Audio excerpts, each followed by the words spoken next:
Esse cabo prateado ali é o meu aqui, ó. Que tá saindo um fio preto dentro do prateado. Tá vendo? Esses cabos aqui, não sei na especificação. Vou botar um presente, professor. Não sei, mas na situação do... É isso mesmo.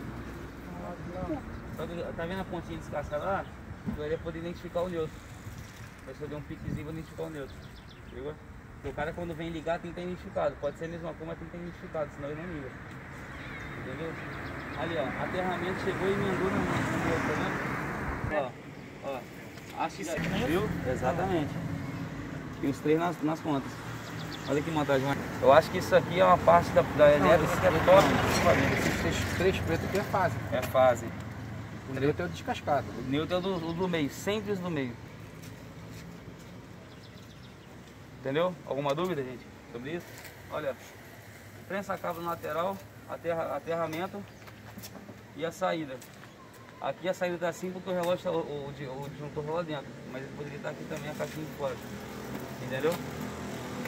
Show de bola?